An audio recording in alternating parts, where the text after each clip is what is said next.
నమస్తే welcome to special edition. ఉరుములేని పిడుగుల ఇరాన్పై America, Israel విరుచుకుపడ్డాయి. ప్రపంచ దేశాలు ఉలిక్కిపడ్డాయి. ఇరాన్ మాత్రం లొంగిపోలేదు, ప్రతిఘటిస్తూనే ఉంది. ఓవైపు ఇజ్రాయెల్, అమెరికా దాడుల్ని ఎదుర్కొంటూనే మరోవైపు అగ్రరాజ్యం స్థావరాలు ఉన్న ఇతర గల్ఫ్ దేశాలపై యుద్ధం ప్రకటించింది. అలా వార్ మొదలై నెల రోజులు గడిచింది. అమెరికా చర్చల మంత్రం జపిస్తోంది, ఇజ్రాయెల్ మాత్రం క్షిపణులు కురిపిస్తోంది. ఇరాన్ ఇటు చర్చలకు ఓకే అంటూనే అటు ఇజ్రాయెల్ దాడుల్ని అడ్డుకుంటుంది. మొత్తానికి ఈ 30 రోజుల్లో గల్ఫ్ గడ్డ నెత్తురోడింది. గల్ఫ్లో మొదలైన యుద్ధ జ్వాలలు ప్రపంచాన్ని వణికిస్తున్నాయి. స్టాక్ మార్కెట్లు కుప్పకూలాయి. ఎన్నో దేశాలలో చమురు కష్టాలు మొదలయ్యాయి. 30 రోజుల్లో ఈ 3 దేశాలు సాధించింది ఏంటి? ఈ మారణ హోమానికి ముగింపు ఎక్కడ? మరో ప్రపంచ యుద్ధం మొదలైందా? ఇదే ఇవాల్టి సాక్షి స్పెషల్. అంతర్జాతీయ ఒప్పందాలకు విరుద్ధంగా ఇరాన్ తన అణు కార్యక్రమాన్ని కొనసాగిస్తుందని ఆరోపిస్తూ ఏకపక్షంగా దాడులకు దిగాయి అమెరికా, ఇజ్రాయెల్. ఇరాన్పై ఎప్పుడు విరుచుకుపడదామా అని ఎదురు చూస్తూ ఉన్న ఇజ్రాయెల్ అమెరికా కంటే దూకుడుగా వ్యవహరిస్తూ దాడులు ముమ్మరం చేసింది. అలా 2 దేశాలు కలిసి రోజుల వ్యవధిలోనే ఇరాన్ను దారికి తీసుకొస్తాయని ప్రపంచం భావించింది. వాళ్ల అంచనాలకు తగ్గట్టే యుద్ధం మొదలైన కొన్ని రోజులకే ఇరాన్ సుప్రీం లీడర్ను హతమార్చాయి అమెరికా, ఇజ్రాయెల్ బలగాలు. ఇక యుద్ధం కొలిక్కి వచ్చినట్టేనని అంతా భావించారు. కానీ నెల రోజులైంది, యుద్ధం కొలిక్కి రాలేదు. ఇరాన్పై విధ్వంసకర బాలిస్టిక్ మిసైళ్లతో విరుచుకుపడ్డాయి అమెరికా, ఇజ్రాయెల్. ఇరు దేశాల సంయుక్త దాడులతో టెహ్రాన్ అతలాకుతలమైంది. టెహ్రాన్ చుట్టుపక్కల ప్రాంతాల్లో కూడా బాంబులు పడ్డాయి. ఫలితంగా ఇరాన్లో ఇప్పటి వరకు 600 పాఠశాలలు ధ్వంసమయ్యాయి. 1000 మందికి పైగా పిల్లలు, ఉపాధ్యాయులు మరణించారు. స్వయంగా ఇరాన్ విదేశాంగ శాఖ ప్రకటించిన అధికారిక గణాంకాలివి.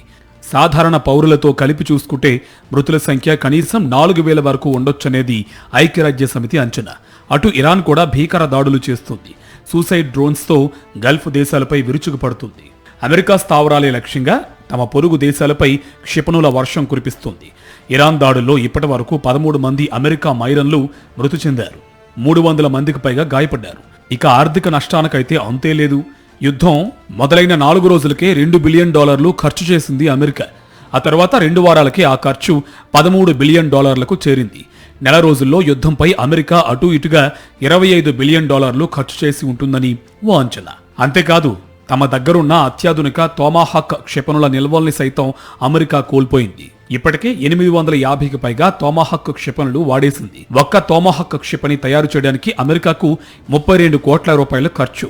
2 ఏళ్ల సమయం పడుతుంది. ఇప్పుడు ఆ క్షిపణుల నిల్వల్ని నెల రోజుల్లోనే సగానికి పైగా కోల్పోయింది అమెరికా. మరోవైపు సౌదీ అరేబియా, కువైట్ లాంటి మిత్ర దేశాల్లో నెలకొల్పిన రాడార్ స్టేషన్లు, యుద్ధ విమానాలని కోల్పోయింది అమెరికా. ఖతార్లో $9,000 కోట్ల పెట్టి 4 ఏళ్లు శ్రమించి అతిపెద్ద రాడార్ స్టేషన్ ఏర్పాటు చేసుకుంది అమెరికా. యుద్ధం మొదలైన కొద్ది రోజులకే ఈ రాడార్ స్టేషన్ను ధ్వంసం చేసింది ఇరాన్. మొన్నటికి మొన్న సౌదీలోని ప్రిన్స్ సుల్తానా ఎయిర్ బేస్ లో అమెరికాకు చెందిన యుద్ధ విమానాలు, చమురు సరఫరా చేసే విమానం ఇరాన్ దాడిలో ధ్వంసమైంది. అటు దుబాయ్లోని అంతర్జాతీయ విమానాశ్రయంపై కూడా డ్రోన్ దాడులు జరిగాయి, ఇంకా జరుగుతూనే ఉన్నాయి. ఊహించని విధంగా ఇజ్రాయెల్ భూభాగంపై కూడా ఇరాన్ డ్రోన్లు, క్షిపణులు పడ్డాయి. ప్రపంచంలోనే అత్యుత్తమమైన ఐరన్ డోమ్ వ్యవస్థ ఇజ్రాయెల్ దగ్గర ఉంది. కానీ ఇప్పుడు ఈ టెక్నాలజీ ఇరాన్ క్షిపణుల ముందు పనిచేయడం లేదు. ఇరాన్ ప్రయోగించిన క్షిపణుల్ని ఇజ్రాయెల్కు చెందిన ఐరన్ డోమ్ వ్యవస్థ నిలువరించలేకపోతుంది. ఇరాన్ ప్రయోగించిన అత్యాధునిక బాలిస్టిక్ క్షిపణులు ఇజ్రాయిల్లోని కీలకమైన స్థావరాలను విచ్ఛిన్నం చేస్తున్నాయి. మరీ ముఖ్యంగా ఇజ్రాయిల్ సైనిక స్థావరమైన కిరియాపై ఇరాన్ క్షిపణులు పడ్డాయి. ఐరన్ డోమ్ లో వాడుతున్న టెక్నాలజీకి పూర్తి భిన్నమైన టెక్నాలజీని ఇరాన్ ఉపయోగిస్తుంది. ఆప్టికల్ ఇన్ఫ్రారెడ్ స్పీకర్ ఉపయోగిస్తూ GPS పై ఆధారపడకుండా సొంత నావిగేషన్ సిస్టంతో క్షిపణిని తయారు చేస్తుంది. దీని పేరు హజ్ ఖాసిం. 11 మీటర్ల పొడవున్న క్షిపణి వాతావరణంలోకి ప్రవేశించిన తర్వాత కళ్ళు చెదిరే వేగంతో ప్రయాణిస్తుంది. ఇజ్రాయిల్ రాడార్లు ఐరన్ డోమ్ కు అందకుండా క్షణాల్లో పని పూర్తి చేస్తుంది. హజ్ ఖాసిం అనేది ఘన ఇంధనంతో నడిచే మధ్యశ్రేణి బాలిస్టిక్ క్షిపణి. హజ్ ఖాసిం అంటే ప్రతీకారం అని అర్థం. ఈ క్షిపణి 1200 కిలోమీటర్ల పరిధిని కలిగి ఉంది. దీని బరువు 7 టన్నులు. ఇది 500 కిలోల పేలోడ్ ను సునాయాసంగా మోయగలదు. ఈ క్షిపణుల్ని మాత్రమే కాదు, ఇరాన్ తన స్వదేశీ పరిజ్ఞానంతో తయారు చేస్తున్న డ్రోన్లను కూడా ఐరన్ డోమ్ అడ్డుకోలేకపోతుంది. అయితే ఇరాన్ చవిచూస్తున్న నష్టం ఇంతకు మించి. ఆ దేశ రాజధాని టెహ్రాన్ రాళ్ల కుప్పలా మారింది. ఎక్కడ చూసినా శిథిలాలే కనిపిస్తున్నాయి. కేవలం ప్రభుత్వ భవనాలే కాదు, హాస్పిటల్స్, పాఠశాలలు, రోడ్లు, రవాణా వ్యవస్థలు ఇలా సమస్తం క్షిపణుల కింద నుజ్జునుజ్జవుతున్నాయి. ఇన్నాళ్ళు ప్రశాంతంగా గడిపిన ఇరానియన్లు ఇప్పుడు రోడ్డున పడ్డారు. పొట్ట చేత్తో పట్టుకుని సురక్షిత ప్రాంతాలకు తరలిపోతున్నారు. చరిత్రలో కనీ విని ఎరుగని శరణార్థుల శిబిరాలు కనిపిస్తున్నాయని చెబుతోంది ఐక్యరాజ్య సమితి. గాజా విధ్వంసంతో పోలిస్తే ఇరాన్లో జరిగిన విధ్వంసం 10 రెట్లు ఎక్కువగా ఉందని అంచనా వేస్తుంది. ఇంత జరిగినా ఇరాన్ వెనక్కి తగ్గలేదు. ప్రతిరోజు దాడులు చేస్తూనే ఉంది. నిజానికి ఇరాన్ సైనిక సామర్థ్యాన్ని, దాని నాయకత్వం శ్రేణిని అమెరికా, ఇజ్రాయిల్ సరిగ్గా అంచనా వేయలేకపోయాయి. సుప్రీం లీడర్ ఖమేనీని హతమారిస్తే పనైపోతుందని భావించి రంగంలోకి దిగాయి. అనుకున్నట్టుగానే ఖమేనీని హతమార్చాయి. సుప్రీం లీడర్ లేకపోతే నాయకత్వం లేక బలగాలు బలహీనమవుతాయని భావించింది. కానీ సుప్రీం లీడర్ లేకపోయినా స్వయం ప్రతిపత్తితో సొంతంగా నిర్ణయాలు తీసుకునే శక్తితో ఇరాన్ బలగాలు ఎదిగాయనే విషయాన్ని అమెరికా, ఇజ్రాయెల్ గుర్తించలేకపోయాయి. అంతేకాదు, ఇరాన్కు ఇతర దేశాల నుంచి సంబంధాలు కట్ చేస్తే ఇక బతకలేదని భావించింది అమెరికా. కానీ ఆహారం, విద్యుత్, మౌలిక సదుపాయాల విషయంలో ఇతర దేశాలపై ఆధారపడకుండా స్వయం సమృద్ధి సాధించింది ఇరాన్. దీంతో అమెరికా పప్పులుడకలేదు.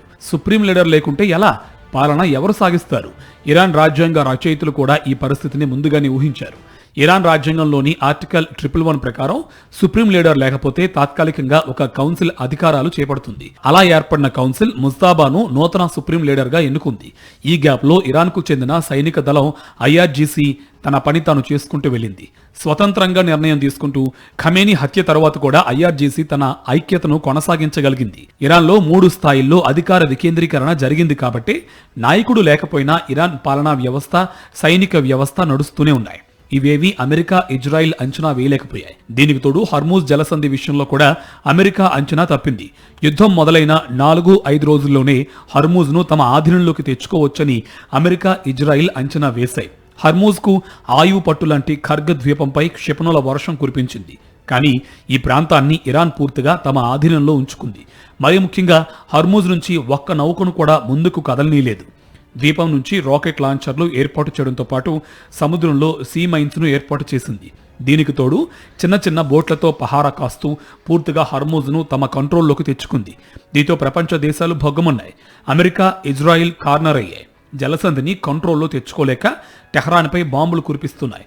48 గంటల్లోగా స్ట్రైట్ ఆఫ్ హర్మూజ్ను తెరిచి చమురు సరఫరాను పునరుద్ధరించకపోతే ఇరాన్లోని పౌర విద్యుత్ కేంద్రాలను బాంబులతో నేలమట్టం చేస్తానని హెచ్చరించారు ట్రంప్. ఇది అంతర్జాతీయ చట్టాల ప్రకారం యుద్ధ నేరం అవుతుంది. అయినా ట్రంప్ వెనక్కి తగ్గలేదంటే ఇరాన్పై ఆయన ఫ్రస్ట్రేషన్ ఏ స్థాయిలో ఉందో అర్థం చేసుకోవచ్చు. ఇజ్రాయెల్, హమాస్ మధ్య యుద్ధం దాదాపు ముగిసింది. రష్యా, ఉక్రెయిన్ మధ్య యుద్ధం నడుస్తోంది. వెనుజువెలాతో యుద్ధాన్ని రోజుల వ్యవధిలో ముగించింది అమెరికా. మరోవైపు పాక్, ఆఫ్ఘన్ యుద్ధం కూడా కొనసాగుతుంది. ఇలాంటి క్లిష్ట పరిస్థితుల్లో ఇరాన్పై అమెరికా యుద్ధం ప్రకటించింది. ఇది సాధారణ యుద్ధం కాదు. ఇంతకు ముందు చెప్పుకున్న యుద్ధాల్లా ఒక దేశానికి లేదా ప్రాంతానికి పరిమితమైంది కాదు. తాజా యుద్ధంతో మిడిల్ ఈస్ట్ భగ్గుమంటుంది. ఆ ప్రభావం మొత్తం ప్రపంచంపై పడింది. ప్రపంచ చమురు సరఫరాలో అసమతుల్యత ఏర్పడి చాలా దేశాలలో ధరలు పెరిగాయి. ఇరాన్, అమెరికా యుద్ధం తీవ్ర రూపం దాల్చుతున్న కొద్దీ స్టాక్ మార్కెట్లు కుప్పకూలుతున్నాయి. పలు దేశాల ఆర్థిక వ్యవస్థలు అల్లాడుతున్నాయి. గల్ఫ్ యుద్ధం ప్రపంచ దేశాలని అతలాకుతలం చేస్తోంది. మరీ ముఖ్యంగా హార్ముజ్ జలసంధిని ఇరాన్ మూసేయడంతో అత్యంత కీలకమైన చమురు రవాణా నిలిచిపోయింది. ఫిబ్రవరి 28న యుద్ధం ప్రారంభమైనప్పటి నుండి ప్రపంచ చమురు సరఫరాలో 5వ వంతు వాటా ఉన్న ఈ కీలక జలసంధి గుండా రవాణా నిలిచిపోయింది. దీంతో బ్రెంట్ క్రూడ్ ధర ఒక దశలో 7% పెరిగిపోయింది. దీంతో యూరోప్తో పాటు పలు ఆసియా దేశాల్లో చమురు ధరలు 50% వరకు పెరిగాయి. ఆ మాటకొస్తే అమెరికాలో కూడా చమురుతో పాటు కొన్ని వస్తువుల ధరలు పెరిగాయి. చమురు ధరల పెరుగుదల వల్ల ద్రవ్యోల్బణం పెరిగింది. ప్రభుత్వ బాండ్ ఈల్డ్స్ పెరగడంతో అమెరికాలో 30 ఏళ్ల ఫిక్స్డ్ మార్ట్గేజ్ రేట్లు 6.38% పెరిగాయి. ఒక దశలో చమురు, గ్యాస్ సరఫరాకు అంతరాయం తలెత్తి ఇండియాలో గ్యాస్ సంక్షోభం తలెత్తింది. కమర్షియల్ గ్యాస్ సిలిండర్ల పంపిణీని నిలిపివేయాల్సి వచ్చింది. అటు పెట్రోల్, డీజిల్ సరఫరా సాఫీగా సాగినప్పటికీ అక్కడక్కడా బంకులు మూతపడ్డాయి. ప్రస్తుతానికి అంతా అదుపులోనే ఉన్నట్టు కనిపిస్తున్నప్పటికీ నివురుగప్పిన నిప్పులా ఉంది పరిస్థితి. గడిచిన 20 రోజులుగా ప్రపంచంలో స్టాక్ మార్కెట్లు గడగడలాడుతున్నాయి. ఫిబ్రవరి చివరిలో 48,000 పాయింట్ల పైన ఉన్న డౌ జోన్స్ నేడు 46,000 కనిష్ట స్థాయికి పడిపోయింది. అటు టెక్ మార్కెట్ నాస్డాక్ కూడా సుమారు 4.5% నష్టపోయింది. అమెరికాలో ద్రవ్యోల్బణం పెరగడం, వడ్డీ రేట్లపై అనిశ్చితి దీనికి ప్రధాన కారణం. యూరప్ సూచీతో పాటు బ్రిటన్, ఫ్రాన్స్కు చెందిన స్టాక్ సూచీలు 6% మేర కుప్పకూలాయి. ఆసియాలో జపాన్ సూచీ నిక్కీ ఫిబ్రవరిలో 55,000 పైన ఉండగా నేడు 53,000 స్థాయికి పడిపోయింది. దక్షిణ కొరియా కోస్పీ సైతం భారీ అమ్మకాలతో అతలాకుతలమవుతోంది. చైనాకు చెందిన షాంఘై కంపోజిట్ మరియు హాంకాంగ్కు చెందిన హ్యాంగ్ సెంగ్లు తీవ్ర ఒత్తిడిని ఎదుర్కొంటున్నాయి. ఇక భారతీయ స్టాక్ మార్కెట్ల గురించి ఎంత చెప్పుకున్నా తక్కువే. యుద్ధం మొదలైన రోజు నుంచి ఈ నెల రోజుల్లో స్టాక్ మార్కెట్లు కుప్ప కూలుతూనే ఉన్నాయి. ఎప్పటికప్పుడు కనిష్టాలు నమోదు చేస్తూనే ఉన్నాయి. అప్పుడప్పుడు కాస్త కోలుకుంటున్నప్పటికీ యుద్ధం వల్ల మళ్లీ స్టాక్స్ పతనమవుతున్నాయి. ఒక్క ముక్కలో చెప్పాలంటే మార్కెట్లలో బ్లడ్ బాత్ కొనసాగుతోంది. లక్షల కోట్ల సంపద ఆవిరైపోతోంది. అంతర్జాతీయ మార్కెట్లలో నెలకొన్న అనిశ్చితి దేశీయ ఇన్వెస్టర్ల సెంటిమెంట్ ను దెబ్బతీసింది. యుద్ధం ప్రారంభమైన గత నెల రోజుల కాలంలో మదుపర్లు దాదాపు 55 లక్షల కోట్ల రూపాయల మేర సంపదను కోల్పోయారు. ప్రధానంగా ముడి చమురు ధరలు బ్యారెల్కు $110 దాటడం, ద్రవ్యోల్బణ భయాలు పెరగడం మార్కెట్లను బేర్ పట్టులోకి నెట్టేశాయి. మరోవైపు ఐటీ రంగం కూడా కోలుకోలేని స్థితిలో ఉంది. అమెరికా మరియు యూరప్ ఆర్థిక వ్యవస్థల్లో మందగమనం, ఐటీ బడ్జెట్లలో కోత పడతాయన్న సంకేతాలు టీసీఎస్, ఇన్ఫోసిస్, హెచ్సిఎల్ టెక్ వంటి కంపెనీల షేర్లను బలహీనపరిచాయి.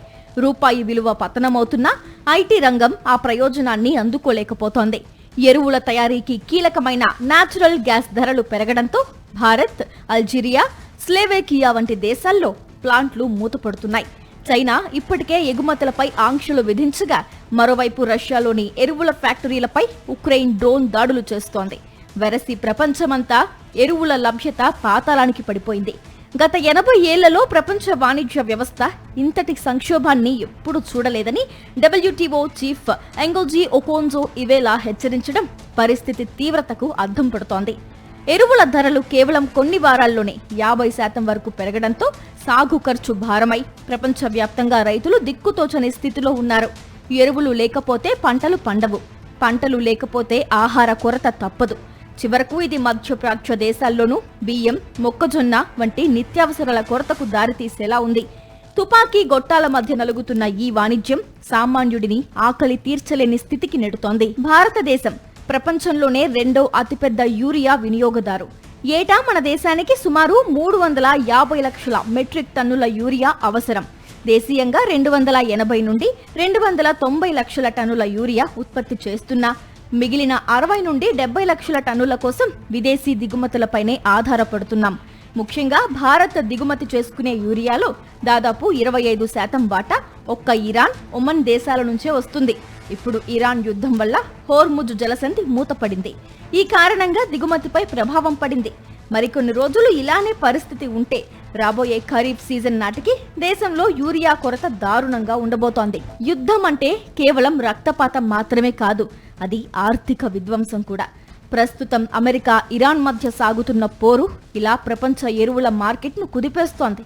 ప్రపంచవ్యాప్తంగా సరఫరా అయ్యే ఎరువుల్లో 3వ వంతు హార్ముజ్ జలసంధి ద్వారానే ఇతర దేశాలకు చేరుతుంది. కానీ ఇప్పుడు యుద్ధ మేఘాలు కమ్ముకోవడంతో రవాణా స్తంభించిపోయింది. అటు ఇరాన్తో పాటు గల్ఫ్ దేశాలపై కూడా యుద్ధం ప్రభావం చూపుతోంది. ఇండియాతో పాటు పలు ఆసియా దేశాల నుంచి వరి, అరటి, మొక్కజొన్న, పంచదార లాంటి పదార్థాలని గల్ఫ్ దేశాలు దిగుమతి చేసుకుంటాయి. వీటి దిగుమతులు తగ్గిపోయాయి. సౌదీ, ఖతార్ లాంటి దేశాలు ఆసియా దేశాల నుంచి దిగుమతులు అందుకోలేకపోతున్నాయి. వీటి వల్ల ఆయా దేశాల్లో ధరలు మండిపోతున్నాయి. ఇరాక్ మెడలు వంచారు. ఆఫ్ఘనిస్తాన్లో ఉగ్రవాదుల అంతు చూశారు. వెనిజువెలాలో రాత్రికి రాత్రి అధ్యక్షుడిని ఎత్తుకెళ్లి ఆపరేషన్ పూర్తి చేశారు. ఇరాన్ను కూడా ఇంత ఈజీగా క్లియర్ చేయొచ్చు అని భావించి బొక్క బోర్లా పడ్డాయి అమెరికా, ఇజ్రాయెల్. తప్పనిసరి పరిస్థితుల్లో 2 సార్లు యుద్ధానికి విరామం ఇస్తూనే మరోవైపు శాంతి చర్చలు కూడా మొదలుపెట్టాయి. అటు అమెరికాలో యుద్ధానికి వ్యతిరేకంగా నిరసనలు మిన్నంటాయి. ఓవైపు ఇంత జరుగుతుంటే ఇంకోవైపు అమెరికా తన సైనికుల్ని పశ్చిమ ఆసియాలో దించింది. ఈ పరిణామంపై ఇరాన్ కూడా స్పందించింది. సై అంటే సై అంటుంది. అసలు గల్ఫ్ యుద్ధంలో రాబోయే రోజుల్లో ఏం జరగబోతుంది? శాంతి చర్చలు ఫలిస్తాయా లేక భూతల యుద్ధం మొదలవుతుందా? జరుగుతున్న పరిణామాలన్నీ కలిసి మరో ప్రపంచ యుద్ధానికి దారితీస్తాయా? అమెరికా, ఇరాన్ మధ్య శాంతి చర్చలు ఒక అడుగు ముందుకు 2 అడుగులు వెనక్కి అన్నట్టు సాగుతున్నాయి. అమెరికా ప్రతిపాదించిన 15 అంశాల శాంతి ప్రణాళిక ఇరాన్కు చేరింది. ఇందులో చాలా అంశాల్ని నిర్ద్వందంగా తోసిపుచ్చిన ఇరాన్ తన వైపు నుంచి 5 డిమాండ్లు వినిపించింది. తమకు $100 కోట్ల నష్టపరిహారం, హర్మూజ్పై తమ పట్టును ప్రపంచ దేశాలు అధికారికంగా గుర్తించాలనే పలు డిమాండ్లను ఇరాన్ వినిపిస్తోంది. ఓవైపు అమెరికా, ఇరాన్ మధ్య ఇలా చర్చలు జరుగుతుంటే అటు ఇరాన్పై విరుచుకుపడుతోంది ఇజ్రాయెల్. 5 రోజుల్లో యుద్ధం కొలిక్కి వస్తున్నట్టు అమెరికా అధ్యక్షుడు ట్రంప్ ప్రకటించిన గడువు ఎప్పుడో ముగిసింది. 2 వారాలు యుద్ధం ముగుస్తుందన్న అమెరికా విదేశాంగ మంత్రి మార్కో రూబియో గడువు కూడా పూర్తయింది. ఇరాన్ పూర్తిగా బలహీనపడిందంటూ ఇజ్రాయిల్ చేసిన స్టేట్మెంట్ కూడా పాతదైపోయింది. యుద్ధం కొనసాగుతూనే ఉంది. చర్చలు విఫలమైతే ఇరాన్ సైనికులతో అమెరికా సైనికులు నేరుగా యుద్ధం చేసే అవకాశం ఉందని నిపుణులు భావిస్తున్నారు. దీనికి బలం చేకూరుస్తూ అమెరికాకు చెందిన మెరైన్లు పశ్చిమాసియాలో అడుగుపెట్టాయి. అత్యాధునిక యుఎస్ఎస్ ట్రిపోలి యుద్ధనౌక పశ్చిమాసియాకు చేరుకుంది. ఈ నౌక నుంచి 2500 మంది మెరైన్లు గల్ఫ్ గడ్డపై అడుగుపెట్టారు. దీంతో పశ్చిమాసియాలో అమెరికా పదాతి సైనికుల సంఖ్య 3500కు చేరింది. ఈ 20 ఏళ్లలో గల్ఫ్లో కొంతమంది సైనికుల్ని అమెరికా మోహరించడం ఇదే తొలిసారి. వీళ్లు గల్ఫ్లోని ఏ దేశంలో దిగారనే విషయాన్ని అత్యంత రహస్యంగా ఉంచింది అమెరికా. అయితే అమెరికా సైనికులు ఎక్కడ దిగారో తమకు తెలుసని ప్రకటించింది ఇరాన్. నరకానికి స్వాగతం అంటూ స్పందించింది. ఇరాన్ నేలపై అడుగుపెట్టే ప్రతి అమెరికన్ సైనికుడు శవపేటికలో తిరిగి వెళ్తాడని ఘాటుగా హెచ్చరించింది. ఇరాన్ సైనిక సంపత్తిలో అత్యంత బలమైంది పదాతి దళం. సుశిక్షితులైన 6 లక్షల మంది సైనికులు ఇరాన్ వద్ద ఉన్నారు. వీళ్ళంతా అత్యాధునిక ఆయుధాలు కలిగి ఉన్నారు. అమెరికా బలగాలు తమ గడ్డపై అడుగుపెట్టే అవకాశం ఉందని అనుమానించిన ఇరాన్ ఇప్పటికే తమ భూభాగంలో అనుమానిత ప్రాంతాల్లో మందుపాతరలు అమర్చినట్టు సమాచారం. ఒకవేళ ఇరాన్లో భూతల యుద్ధం అంటూ మొదలైతే అది ఖర్గ్ భూభాగంపై నుంచే మొదలవుతుందని అంచనాలున్నాయి. ఎందుకంటే ఇరాన్ చమురు నిల్వలన్నీ ఈ ద్వీపంలోనే ఉన్నాయి. ఇరాన్కు అత్యంత కీలకమైన ఈ ద్వీపాన్ని ఆక్రమించాలనేది అమెరికా ప్లాన్గా తెలుస్తుంది. ఖర్గ్ ఐలాండ్ను ఆక్రమించుకోవడానికి అమెరికా ప్రయత్నిస్తోందని ఇరాన్ కూడా ఆరోపిస్తుంది. ఈ నేపథ్యంలో ఖర్గ్ను రక్షించుకునేందుకు ఇరాన్ సిద్ధమైంది. అమెరికా దళాలు ఖర్గ్లో అడుగు పెడితే వాళ్లను అడ్డుకునేందుకు అన్ని రకాల వాయు రక్షణ వ్యవస్థల్ని సిద్ధం చేసింది. సైనిక బలగాల్ని కూడా పెంచింది. ఖర్గ్లో చాలా ప్రాంతాల్లో మందుపాతరలు అమర్చడంతో పాటు ఐలాండ్ చుట్టూ సముద్ర జలాల్లో సీమైన్స్ కూడా ఏర్పాటు చేసింది. ఓవైపు చర్చల పేరిట తమను పక్కదో పట్టించి మరోవైపు భూతల దాడులకు అమెరికా సిద్ధపడుతుందని ఇరాన్ ఆరోపించింది. మరోవైపు యుద్ధానికి వ్యతిరేకంగా అమెరికాలో నిరసనలు మొదలయ్యాయి. ట్రంప్ వ్యవహార శైలిపై అమెరికా, ఐరోపా దేశాల్లో ర్యాలీలు తీశారు ప్రజలు. గతంలో నో కింగ్స్ పేరిట నిరసనలు ఏ రేంజ్లో జరిగాయో దానికి ఏమాత్రం తీసిపోని విధంగా తాజాగా నిరసన ర్యాలీలు కొనసాగుతున్నాయి. 50 రాష్ట్రాల్లో 3200కు పైగా ప్రొటెస్టులు జరిగాయి. ముఖ్యంగా Los Angeles, Dallas, Philadelphia, New York నగరాల్లో భారీగా ప్రజలు రోడ్లపైకి వచ్చి తన వ్యతిరేకత తెలిపారు. రెండోసారి ట్రంప్ అధికారంలోకి వచ్చిన తర్వాత ఇదే అతిపెద్ద నిరసనగా చెబుతోంది అమెరికా మీడియా. ఇటు ఇరాన్కు దన్నుగా యెమెన్కు చెందిన హౌతీలు యుద్ధ రంగంలోకి అడుగుపెట్టారు. దక్షిణ ఇజ్రాయిల్లోని కీలకమైన సైనిక స్థావరాలపై పెద్ద ఎత్తున క్షిపణి దాడులు చేశారు. వీరితో హెజ్బొల్లా కూడా కలిసింది. ఈ రెండూ కలిసి ఇజ్రాయిల్పై దాడులు ముమ్మరం చేశాయి. ఎర్ర సముద్రం మీదుగా ఏటా $1,00,000 కోట్ల వాణిజ్యం జరుగుతుంది. ఇందులో బాబ్ ఎలమందెబ్ జలసంధి కీలకమైంది. దీన్ని హౌతీలు తమ ఆధీనంలోకి తీసుకునే ప్రయత్నం చేస్తున్నారు. ఇదే జరిగితే పరిస్థితి మరింత క్షీణించడం ఖాయం. దీనికి ప్రతిగా ఇరాన్ అణు కేంద్రాలపై ఇజ్రాయిల్ దాడులు ముమ్మరం చేసింది. రాజధాని టెహ్రాన్పై కూడా బాంబుల వర్షం కురిపిస్తోంది. ఈ నెల రోజుల్లో ఇరాన్లో 2000 మంది, లెబనాన్లో 1100 మంది మరణించినట్టు ఆ దేశాలు ప్రకటించాయి. యుద్ధంలో శాంతి నెలకొనాలంటే గల్ఫ్ దేశాలు తాము చెప్పిన మాట వినాలని ఇరాన్ వార్నింగ్ ఇచ్చింది. శత్రువులకు సహకరించొద్దని, గగనతలాన్ని ఇవ్వొద్దని తేల్చి చెప్పింది. అమెరికా, ఇజ్రాయిల్కు సాయం చేసే ప్రతి దేశాన్ని తమ శత్రువుగా చూస్తామని, మరిన్ని దాడులు చేస్తామని గట్టిగా హెచ్చరికలు జారీ చేసింది. ప్రస్తుతం పరిణామాల్ని చూస్తుంటే శాంతి చర్చల కంటే యుద్ధం వైపే దేశాలన్నీ మొగ్గు చూపుతున్నట్టు కనిపిస్తుంది. ఇది వాల్టి స్పెషల్ ఎడిషన్. Stay tune.